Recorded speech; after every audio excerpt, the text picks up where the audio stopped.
Good, James. Welcome to the lockdown sessions. How are you? Thanks, Brad. It's a pleasure to be here. And I'm very well. Thank you very much. Very well indeed. Do you know, I was thinking this morning, knowing that we were coming on this today, thinking back to the first time we met. And I don't know if you're aware, but it was actually 2006. Wow. Right. Yeah. 14 years. That's a long time, right? Talking. It is a long time, yeah.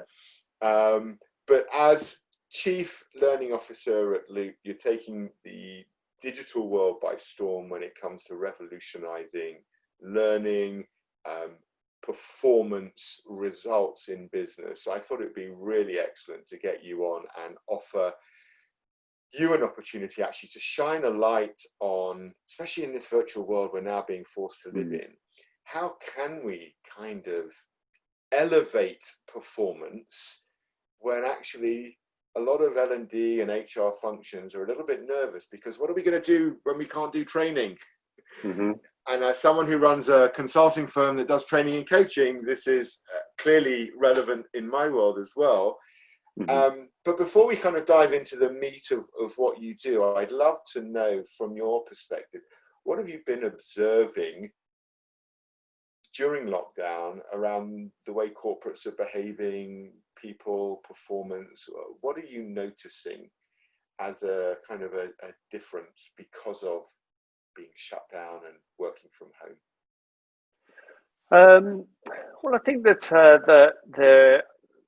there is a range. There's a broad range of stuff. I've been speaking with L&D leaders on my podcast, the Learning and Development Podcast, plug, over this period, and what I've heard is that people have used this as an opportunity to experiment with agile. So you just imagine that the L&D strategy was already developed, the schedule was already planned. Then all of a sudden, COVID hits, everyone's at home, and not only are they not available to attend classes, everybody's priorities have changed. So L&D had to rip up the strategy to quickly understand what it is that people are expected to do and what they're not able to do efficiently, whether that be to set up a workstation, whether that be to work and be productive remotely, whether that be to manage a team remotely for the first time. So how do you manage performance when you can't see what people are doing?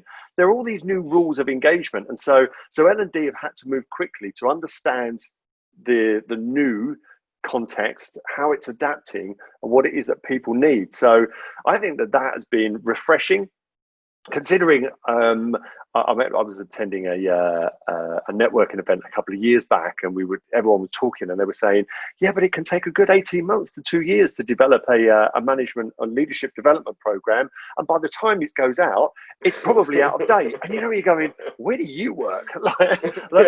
Remind me not to go there.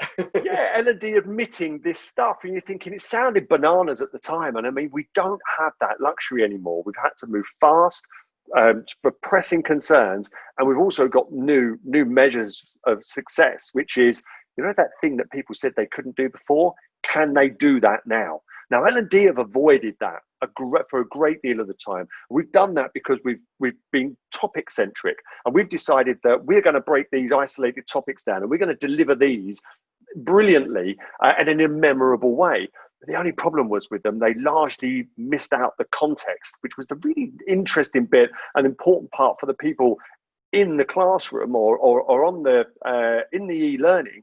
And then we gave them the hardest bit of all to do. Now you have to translate that back to your context. Excuse me, who are the learning experts here? So we gave them all the hard work as well. But so on the good side, I'd say that we've seen L&D leaders embracing agile, even if it's with a small a.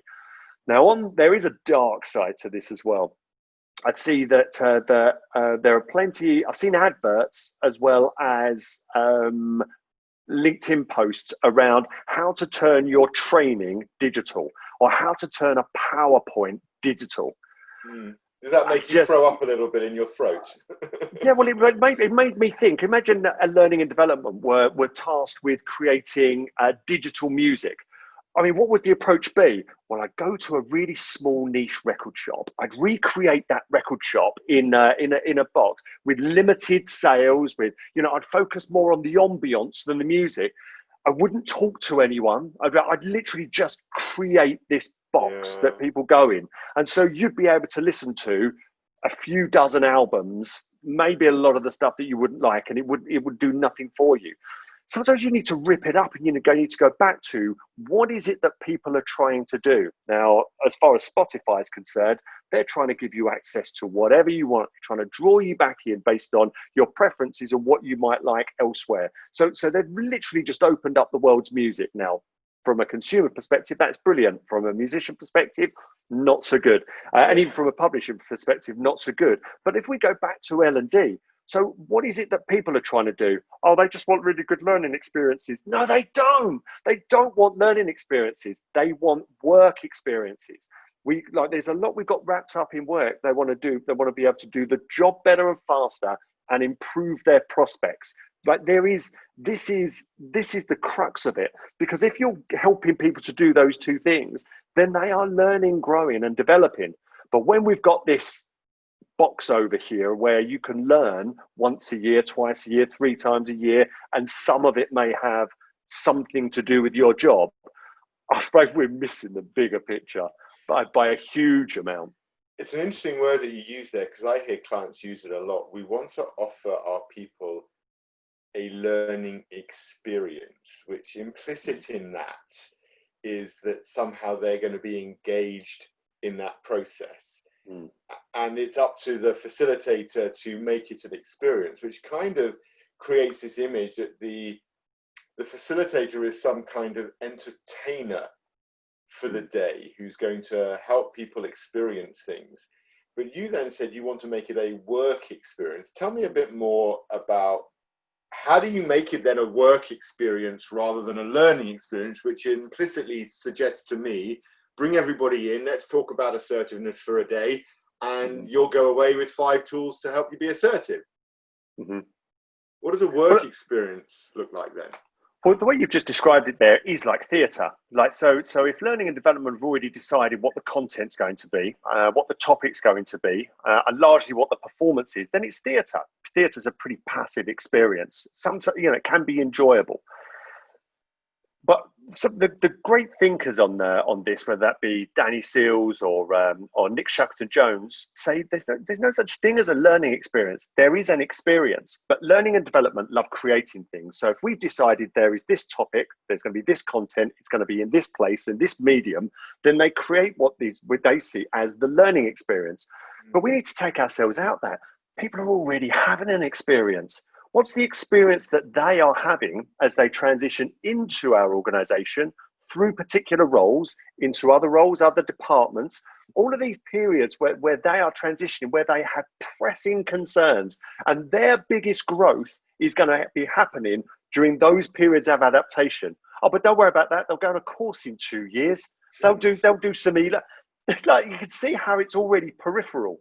There are opportunities learning and development have when people's minds and eyes are wide open to the new experiences they're having, and largely L&D are absent from that. So what people are asked to do then is to largely solve the same problems that have already been solved inefficiently thousands of times across your organization. But what if learning and development, instead of focusing on creating learning experience, took some time to understand what some of these real challenges are that people are facing?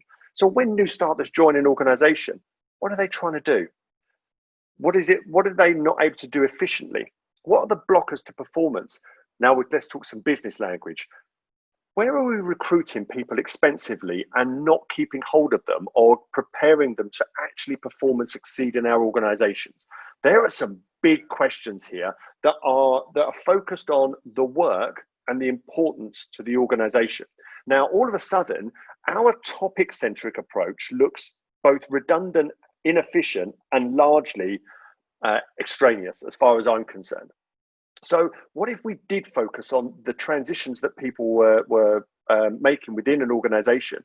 And oh my Lord, the opportunity staring right in front of us, a constant period of adaptation where people are expected to respond to a different context in a different way to achieve what might be evolving results.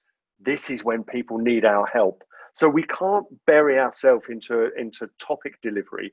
We need to expand our view of what it is that people are trying to do, what they're not able to do efficiently, and work with them to solve that. Then we're playing on their terrain, on the stuff that really matters. And you know what? It's faster, cheaper, it's less risky, it's more efficient, it's more rewarding to be affecting that stuff than it is hiding away, burying stuff in clunky LMSs or in classrooms where people might be only attending one class, say, I don't know, I mean, even a virtual classroom.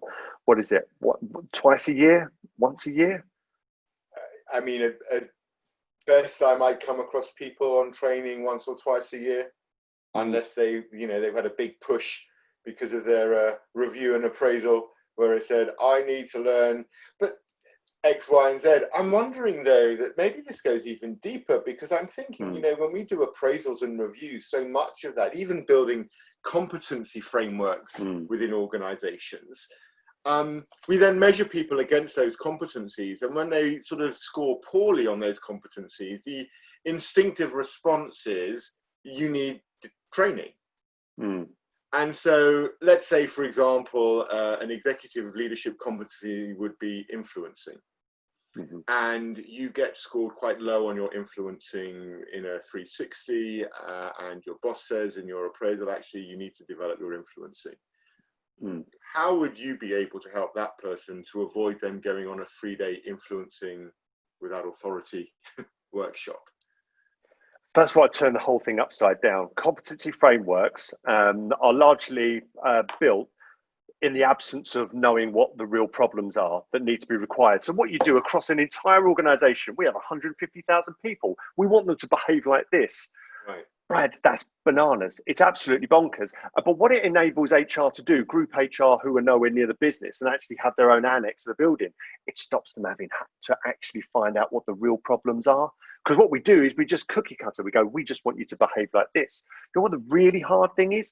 To understand what the critical points of failure are in any given organization, to understand that to such an extent that you can pinpoint who actually needs guidance and support. That's what, so when you've got competency frameworks that say you should do this, then you get people attending a program and, you're there plenty, you've experienced this plenty. Why are you here? I was sent on this. I don't know. I was sent here, or this came up on the competency framework. The next question never occurs, which is, what elements of your role are you not able to do efficiently right now that you believe this is the answer to? I mean, it doesn't happen. Performance happens from the ground up, not with individuals.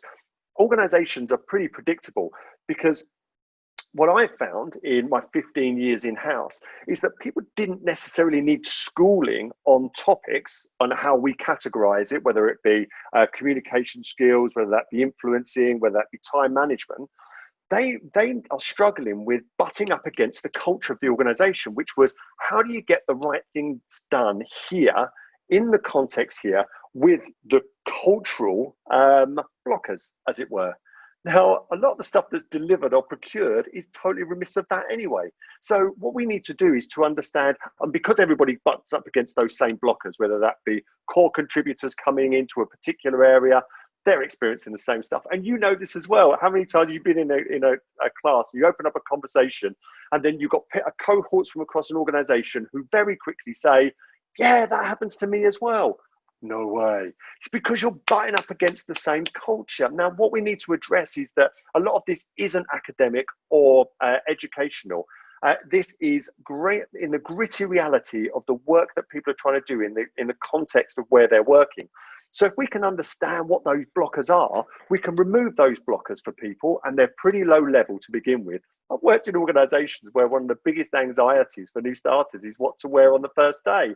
That's stopping people from taking in some of the important stuff that they should be taking in during day one.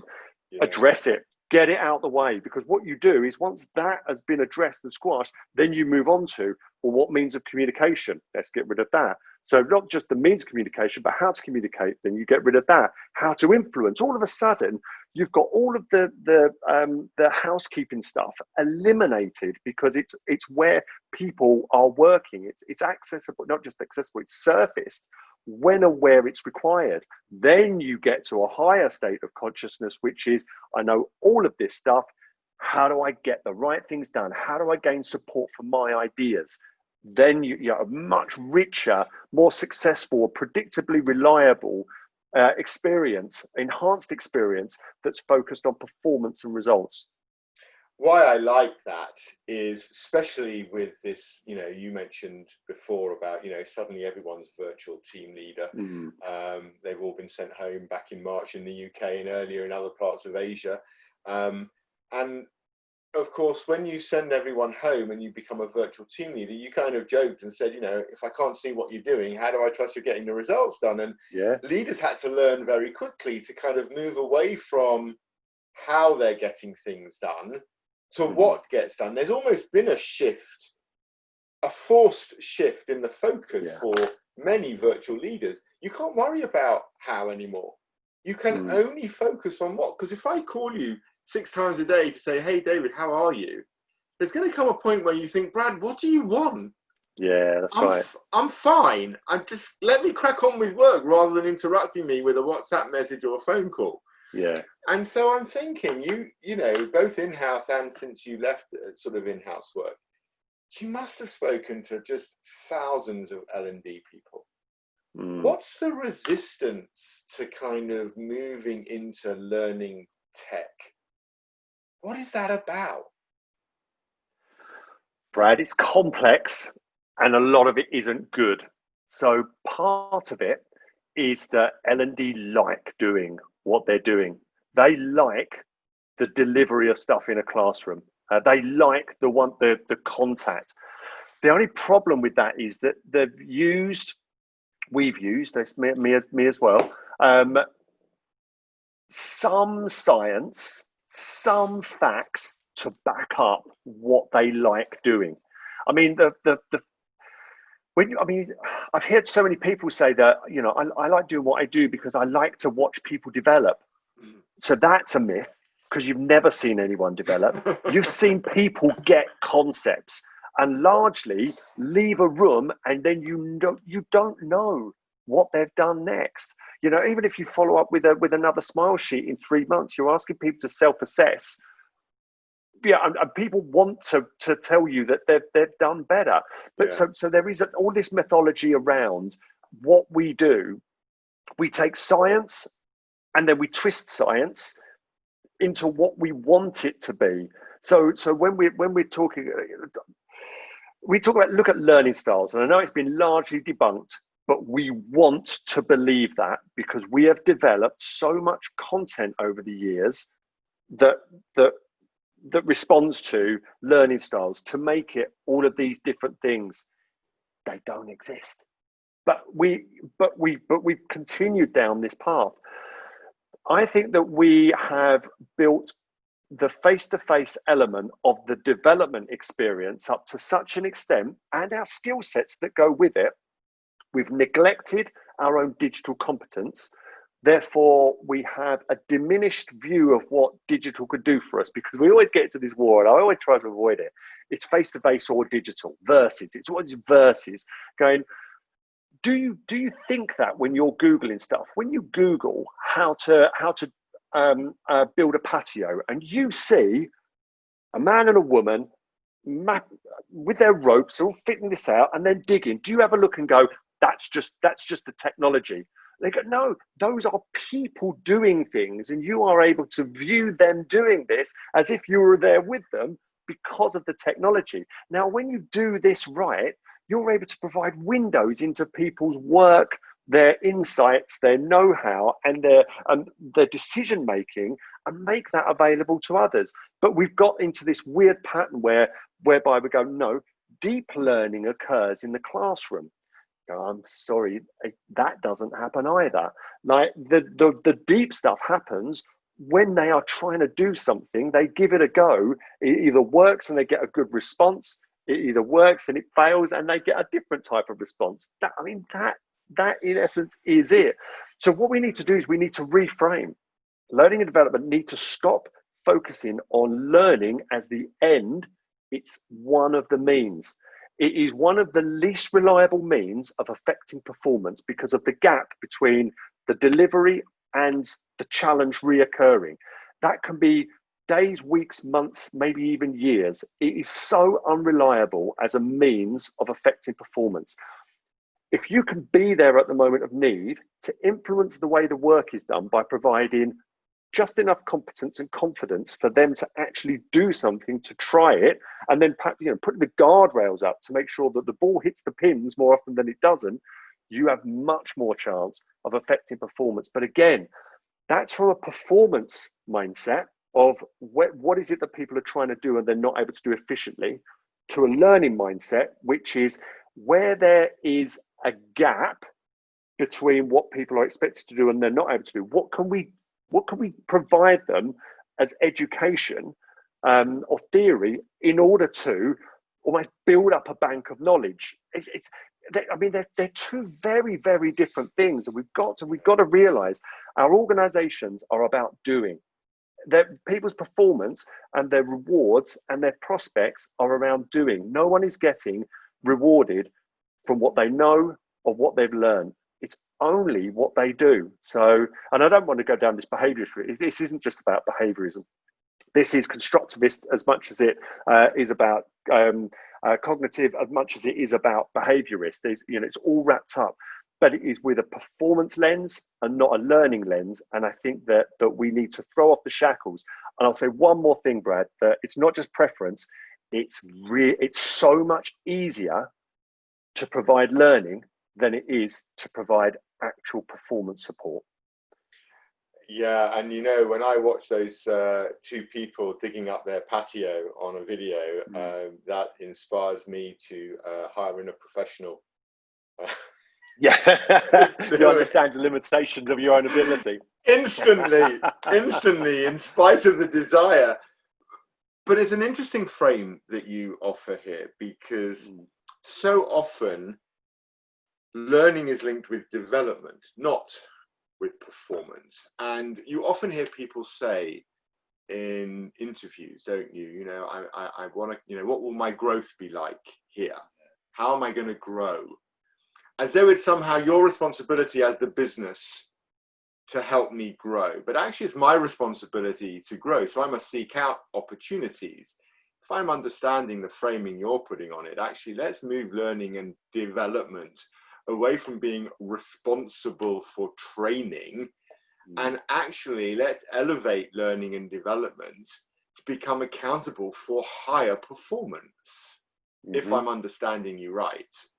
That's right. So take the conversation from it being a perk at interview to one that is going to seriously affect the performance of the organization ongoing. So yeah, people do want to hear at that stage. No, so I'm going to just check myself. The easy way to translate learning and development is to training.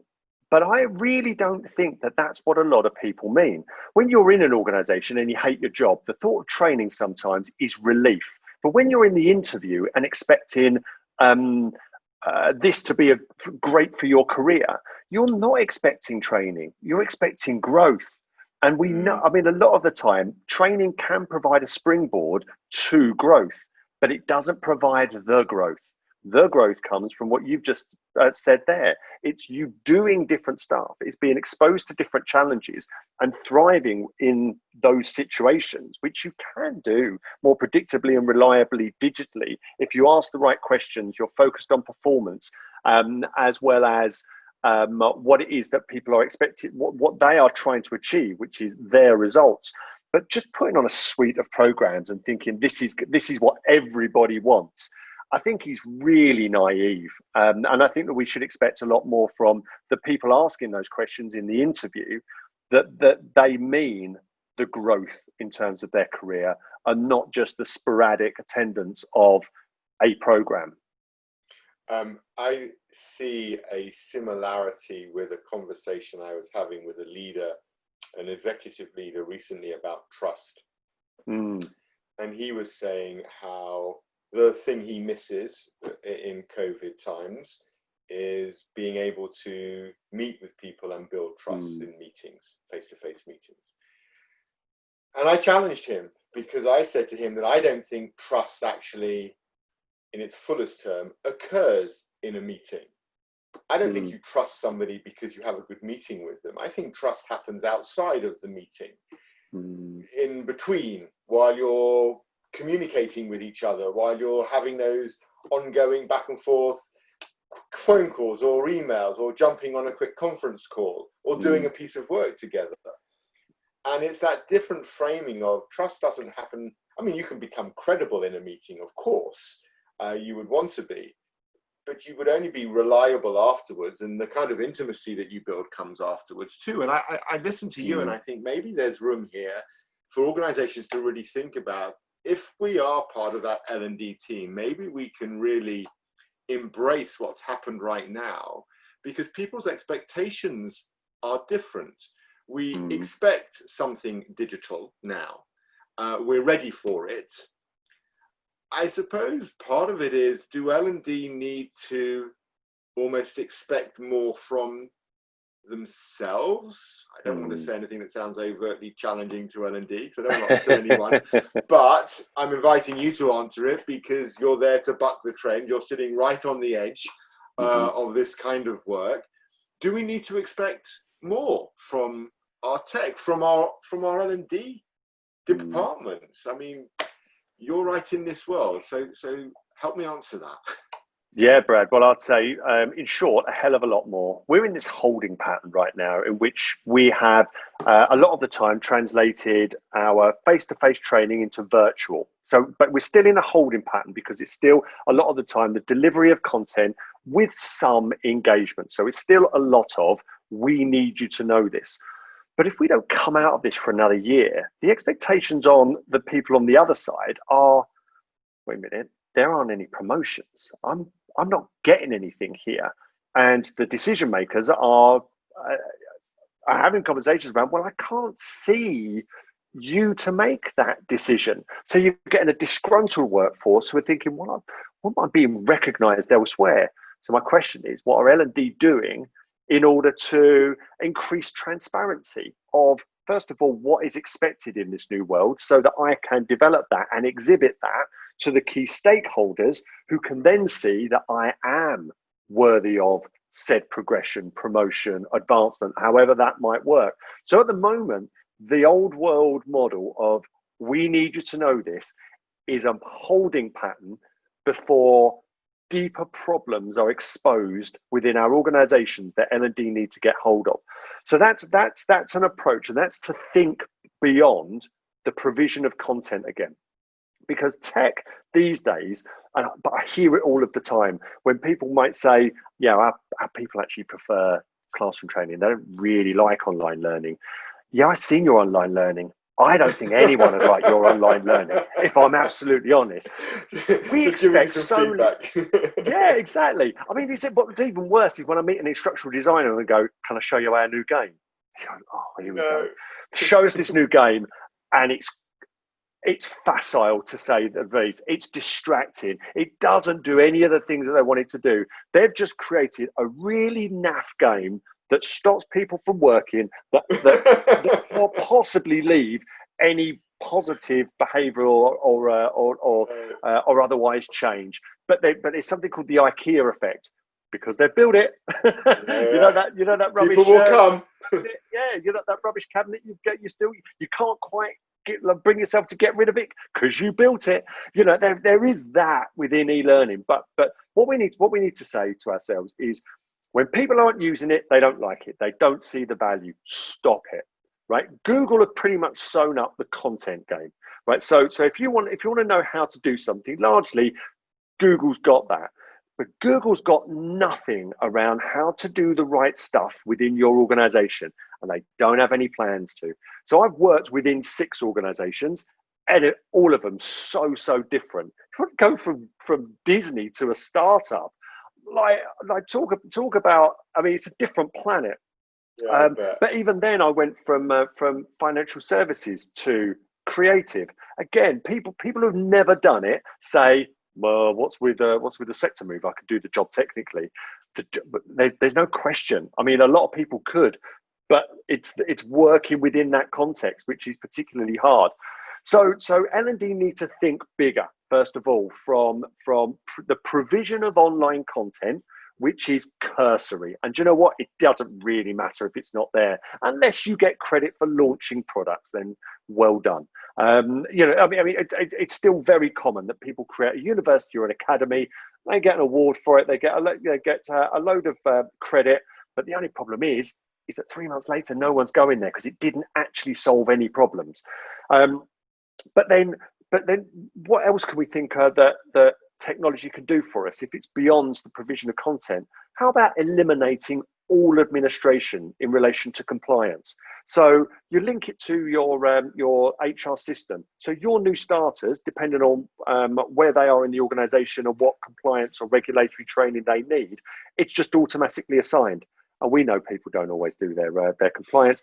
What if all chasing is automated as well? So you've whether it integrates with your email systems, which I think is a little backward right now, especially when people are using collaboration tools, link it into Slack or Teams or whatever you use, because you can ping people constantly. You've got permission to continue nudge them. You can escalate it to a line manager. I've had 12 Slack pings I've seen even while we've been talking. Sometimes it can be OTT, but yeah, you're right with Trello and Slack and everything else. I mean, the collaboration is the new world. So imagine you can escalate as well, like on automating your renewals. You auto renew when people change jobs and they're exposed to they're required to do new compliance training. That's all completely automated. So all of a sudden, you've got this painful and resource heavy activity that takes the organization away from capability and performance into simply mandatory compliance training. You can eliminate it. L&D don't know this because we think too little on what technology can do for us. And we think about how it might eliminate some of the painful delivery, like delivering compliance training to just small groups of people every week. Well, e-learning killed that, and we can make sure that if they didn't do it, then we can sack them if they're in breach. That's the minimum it should do. But this is one example where you can get it to do all your compliance. And the test that we've done at Loop is can L&D go on holiday for 2 years and they can still remain compliant as an organization? The answer, as far as this is concerned, is 100% yes.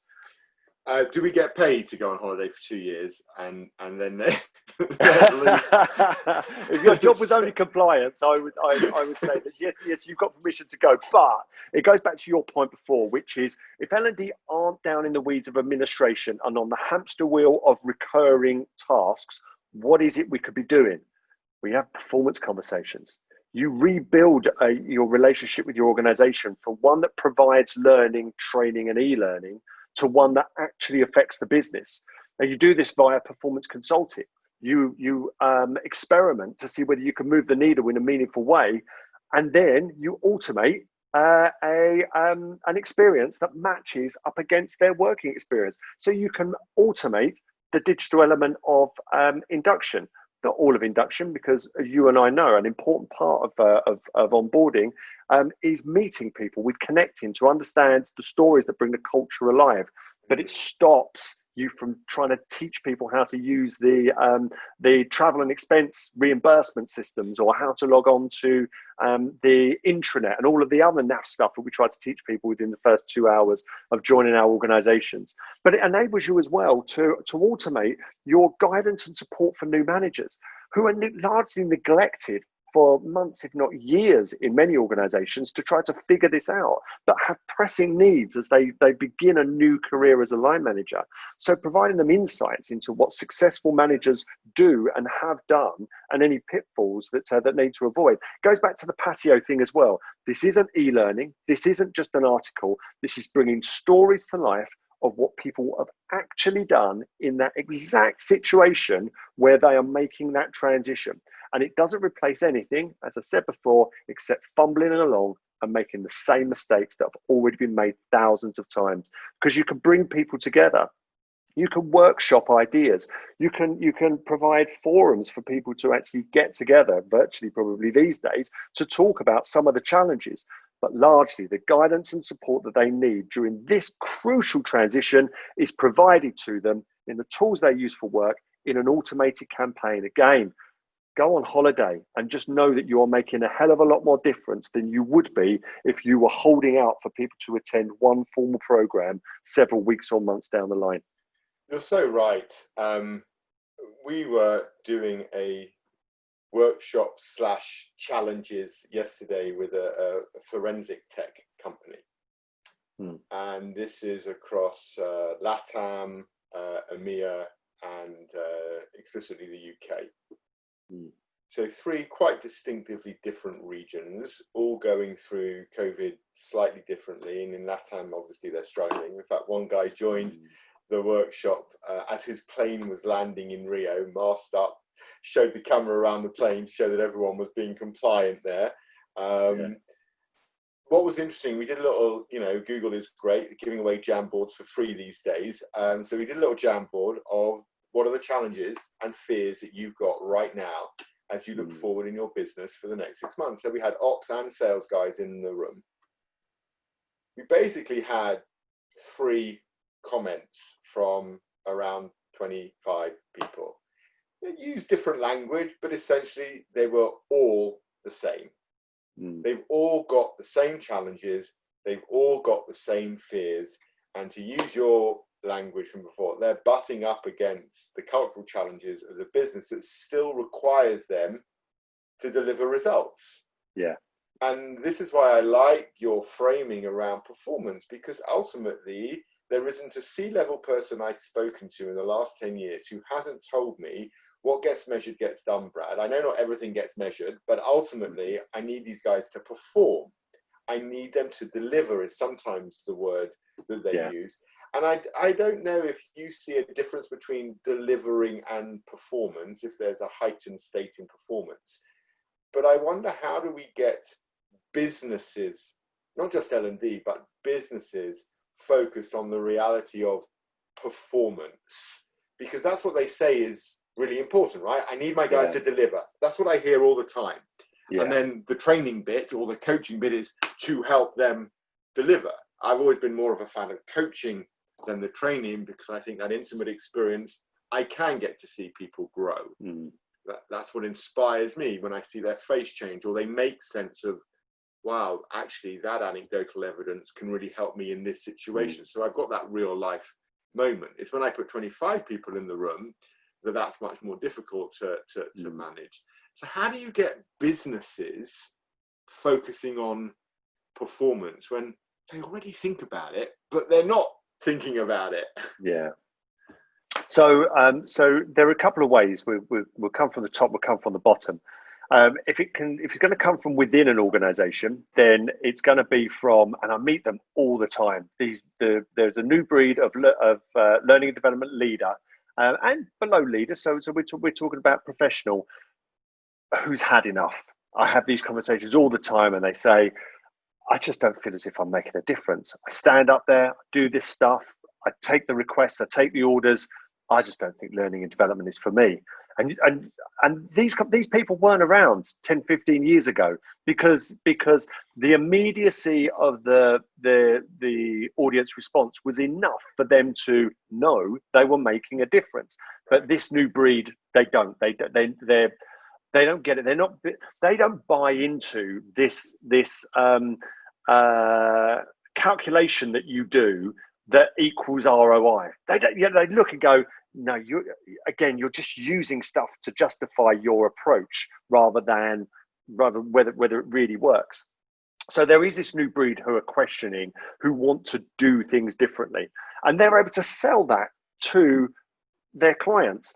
I think I mentioned earlier, employees will never fight against this. You're giving me what I need when I need it in difficult situations so that I can do the stuff that I get rewarded. Where do I sign up?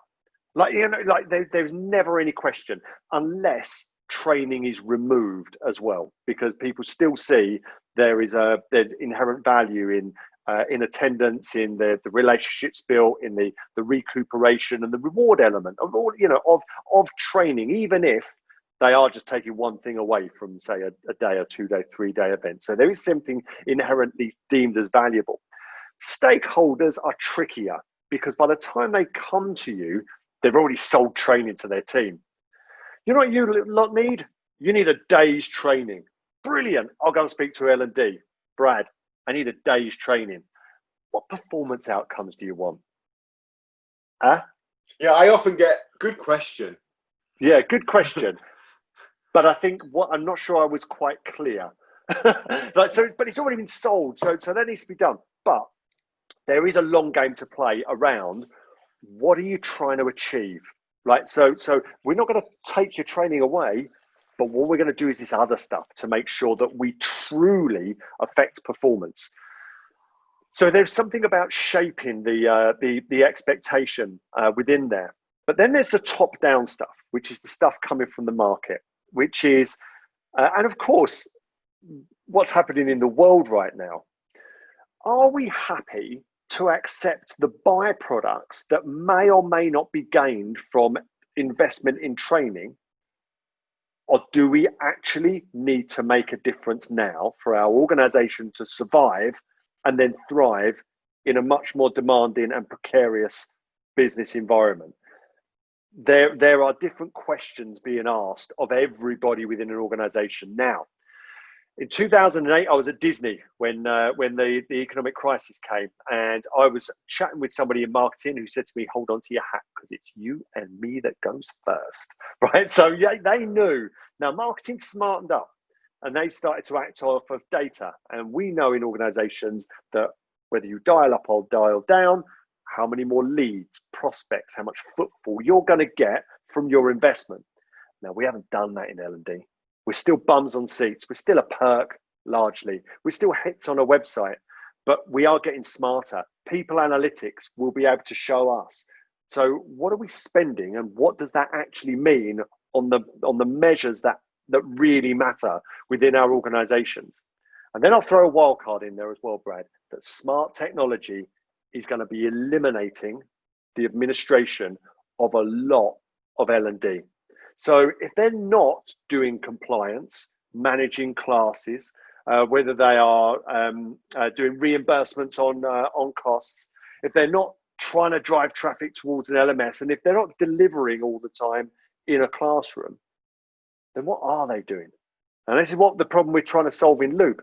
Get rid of the recurring hamster wheel, the hamster wheel of recurring tasks, all that low-level stuff that isn't actually making a difference to the organization, so that you can elevate the status of L&D, so they're a lot more present, they're having the right conversations, and everybody takes a look, because you see the data, it plugs into everything else and says, that's the value that L&D brings.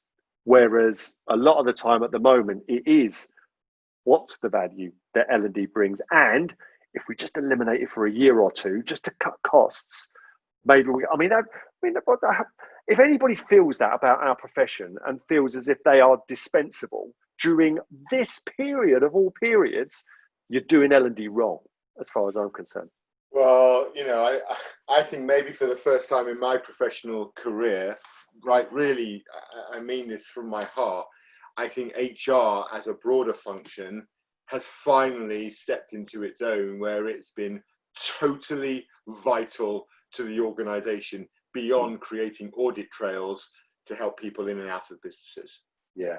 I mean, they have been I've avoided using the word pivot for the whole of this conversation, but they have helped organizations pivot into the virtual world. I imagine between end of Feb and beginning of May, most HR functions didn't have a moment to even breathe. Yeah. When I'm listening to you, part of me thinks, does it have to be that binary? Is it, that's the old way, this is the new way? Is there something to do with the kind of the multi-generational world we're living in, and how, as those that are boomers and X and Y start to get older and move out of the workforce, it becomes even easier to engage with this philosophy of looking at performance. And then as I'm asking the question out loud, I think, no, performance is what every shareholder is measuring their board on. Yep. It's what every director measures their managers on. It's what every manager measures their contributors on. Yeah. So actually this shaping around performance, and I like what you said earlier, it's about when you need it. For me, this is the real key of everything you're saying. How do we, and I count myself living in the L&D world, right? I'm not an L&D professional as such, but I work in that world and have for 25 years. How do we get people to get what they need in the moment they need it? Not by luck, because they turn up on a feedback course the morning that they've got a feedback session in the afternoon, but because on any given moment, on any given day, when they need to give feedback because maybe someone needs discipline and they want to know that process, they've got access to it there and then in the moment while they're sat on the bus going into work, because they use their phone and they can access it. And that's why I'm loving what you're saying, because it's this idea of in the moment. Yeah, and it's not, Brad. Like, and to be really clear, like again, smart technology can do a lot of the hard work for us. We've had this dream in L&D for a long time about the self-directed learner. Now, Google and YouTube has shown us there is such thing, but the only problem is, how do you pique someone's interest enough to go to your learning platform over Google, YouTube, Facebook, Twitter? You don't. L&D's lost, right? So they've lost that game 99 times out of 100. So what we need to do is we need to know what they need when they need it. And there are different ways of doing that. Number one, stop doing needs analysis straight away. It's the biggest waste of time in every organization. It's a resource allocation exercise in a time when training and solutions were heavier and more expensive than they are now. Stop doing them. They're completely redundant. What we need to be doing is, first of all, looking at critical points of failure within any given operation.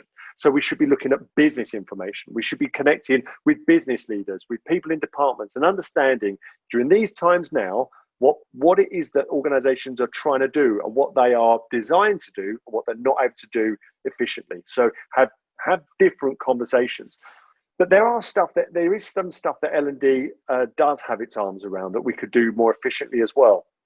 Induction, new manager development, career progression, and all of that stuff. We take new manager development because it's a perennial problem. It's what a lot of organizations struggle with. Get a load of recently promoted managers in a room together. Get some that have been there for a month. I get 5 people.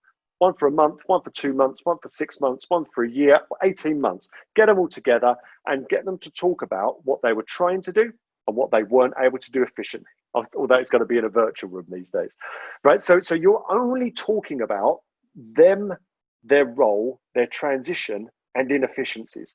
Now, what you want to boil it down to, what's the biggest difference we could have made to you in terms of providing you information, know-how, or insight? And you just want a dozen things. Just get the situation or challenge that they were facing. Create digital resources or virtual workshops that address those specifically. Automate that on a campaign, so you're only talking about the things that people are trying to do and the help that they need. And then start a dialogue. So you plug a campaign in. Somebody is promoted within your system. Immediately they become part of that campaign. What does a line manager do in this organization? So that's the first thing. What did other line managers do here? So whatever the people said was the problem, that's what you provide for them. The missing ingredients, what you mentioned before, I think it's the last bastion of learning and development. You ask those people, when did you need that? Ideally, when would you have that information? So the campaign is driven by user insights on day one. Then you build user insights into it as well. Again, as part of an automated campaign. Ask people, in the context of this transition, in the context of becoming a line manager, how confident and competent are you feeling? What more help do you need from us in order to help with this? Keep that dialogue going. You'll collect user insights. I mean, we built this into Loop. Back in the day, we'd have a chat box around what people thought about the learning, and there was nothing. We never got any comments whatsoever. Right. Ask people about how they are in the context of their transition, this thing that they're really struggling with, everybody's talking, right? Because it's the thing that's most important to them. So what you're able to do is filter in real time and go, right, people want this now. So again, it goes from, you've gone from housekeeping, which was, I don't even know what a manager does. And we've worked in dozens of organizations, and every manager asks that. And it's never covered. It's never covered, because what we say in L&D with the biggest cop out ever, well, that should be the line manager's job. I love it. I love it. So just remind me, L&D, what bit do you do again? Oh, we do the 3-day program that they attend months after they've solved all these problems. Oh, I gotcha. You're absent. You're not there at all. So what we do, instead of palming it off, take responsibility for the performance and the results. And what we're able to find is that, again, we are predictably and reliably able to affect the performance in a meaningful way and contribute to the measures that line managers, even new line managers, are accountable for. So then we're able to see to what extent that we're having this effect. But it starts with, what's the journey they're already having? What's the experience they're already having? What's the friction that they are experiencing? And then it goes back to essentialism. What's the minimum we can do to help them make some progress? How do we open a dialogue with them so that we understand in real time how this is actually working, and how do we iterate to make that better? It's the right stuff at the right time to meet the challenges they're actually facing, and automate. Because every time that you build something and pop this into a campaign, when the next person gets promoted and their start date occurs, they're in. Yeah. So they're coming through as well. And again, this doesn't replace getting people together, because imagine you've got the cohorts, once a month we've got a lot of user insights coming up on how to have tricky conversations. Now, we've provided some digital resources that can provide tools, but we also wanted a dialogue with you. Let's have a chat about what those actual ones are. Now, L&D should be there with notepads, like going, this is all brilliant. This is all really rich stuff, because it's grounded in the practical realities of those line managers. Those line managers will be learning from each other, will be sharing their experiences, what works, what doesn't, and benefiting from that experience as well. But it's all in real time, based on what it is that people are trying to do. It's performance, not learning. The learning will occur if you're providing the right stuff at the right time, in the right format that meets the right situation. We know that stuff, but we are getting tech to do a lot of the hard work for us. Even that last thing that you say there, for me, resonates a lot. Part of a management program, and the most valuable days of those management programs were when we brought groups of, so there's maybe 16, 20 people on the program. We bring 4 of them into a virtual room, and we'd sit for 2 hours, and we just talk exactly in the way you just described, talking about the accessibility of the tools that they may or may not be using, the challenges that they're facing, sharing best practice, and actually the learning officer, as they're called in this organization, actually scribbling down this list of challenges. And then we had 5 groups across the group, and then we suddenly had this pack of, say, 8 or 9 critical challenges at this level of management. So some people are doing it in spite of themselves, without even this context. And it makes me feel almost like we've kind of come full circle, because we started off thinking about, well, where is L&D? And actually in that last bit, you're saying, what about if L&D elevates themselves? Yeah. Get right in the moment, get right in the moment to be able to offer the business performance and results, and elevated performance and elevated results. And actually, by definition, if they follow that path, they become a critical point of the success, rather than being something that a group in the business that someone goes to say, oh, David, have you got any training workshops on, we stopped doing time management, for example, years ago, because I would say to clients, look, if you really want to pay me £2,000 a day to run a time management course, I'll take it. I'll put someone else in. But really, because I can teach you all the tools that you want, but you've got to decide what's getting in your way to stop you using those tools. That's it. And I think this is, perhaps it's even the same with, presenting workshops, which is one of the first times we came together on, right? I can teach you all the tools to give a great presentation, but unless you work out why you get nervous, none of these tools are going to help you. No. So actually it's that, what do I need? When do I need it? Why do I need it? And then coming together and talking about that, so we collect the data. And I like this point you're making about data, because data analytics is also the future for all businesses. We're focused on that data. Help me understand, final question for you.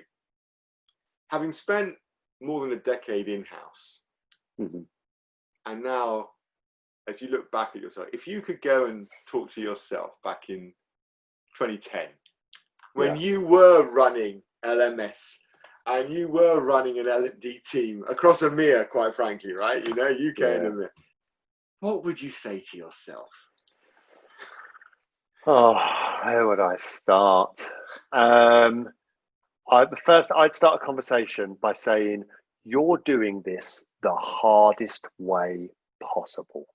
You're starting conversations about things people don't care that much about, which is what they need to learn, what you want them to learn. People will open up around conversations on what they need to do. And whilst people aren't engaging in the LMS and the e-learning, because we're talking to an audience that don't need this stuff, which is the long established people, there are people transitioning into and through this organization that need your help on their timetable, not yours. So have those conversations. So in 2010, the tech wasn't there in the same way that it is now. But the opportunity to engage in performance conversations and develop solutions closer to the point of need to make a bigger difference would have benefited me hugely. Rather than the more superficial principles that we were pushing, like 70-20-10, which was like we've used pretty much for marketing purposes to tell people you're developing all the time. I love the way that we go. We're trying to keep spending down, so we're quoting. You're learning all the time. Every conversation with your line manager. I mean, every day on the job. Think we really were. Do you know what I mean? It's like my employer now saying, look at all the wonderful air that we are providing for you as you work. It's kind of, what? You're not providing this. It's bananas. But I wish I had started on this journey a long time ago, in 2010, thinking about performance. And if I know that Nick Shackleton-Jones was writing about this stuff in 2010, talking about the shift from courses to resources. And so that final tip would be, don't take my word for it, because David, you're in shock now and you probably don't believe me, but subscribe to this fella's blog, because it will take you on a journey that the rest of L&D will be following. So that would be my advice back then. Do you know, I think it's great. I always think the people who get to change the world are the ones that make themselves the change, right? I totally subscribe to Gandhi's point of view. And in order to do that, you have to be evangelical with it. You have to be totally immersed in it. And what I've loved about this conversation is it's impossible not to be totally swept up in your passion. And because I've known you for so long and I know your passion for performance and development, it's totally authentic. It feels as though you're not trying to sell us a concept of try this, it might work. This is real, this is business, and let's just get with the program, guys. Like, get with the program. There's a performance this year, David. It's brilliant. Listen, I said to you when I reached out to you, you're like a master podcaster, because you've been doing this for ages with your L&D, your learning and development podcast, which I give a secondary plug to from earlier. So I thank you for coming on here. You can give me feedback later, offline, I think. Will you come back in a few months' time, and we'll see if you're able to, as we move out of lockdown and into more recovery, or maybe back into lockdown, maybe you can share some more insights into some of the specific things that L&D departments and people can do if they're maybe struggling and facing resistance from the business, because we talked a lot about what they can do. I'd love to maybe open up a conversation on another podcast with you on how they can deal with the resistance they might get from within the organization, not from the people on the ground doing the work, but from the stakeholders who might think that, oh, we can't afford that, oh, we don't want to go there, oh, that's not our culture. It'd be great to unpack that with you, maybe as we approach the end of the year and things, well, we get closer to Christmas and we start thinking about relaxing. Yes, I'd love that. That'd be great. Brilliant. Well, as a Chief Learning Officer for Loop, you've given us a wonderful insight into what's possible. And I think that's, you know, my mantra in life is to inspire development so that people grow. And you've inspired that in me because you show us what's possible. And I think that's really cool. And we haven't touched on the FA Cup final. No. That would definitely be a different podcast. Anyway, Brad. David James, thank you so much. We'll see you again soon.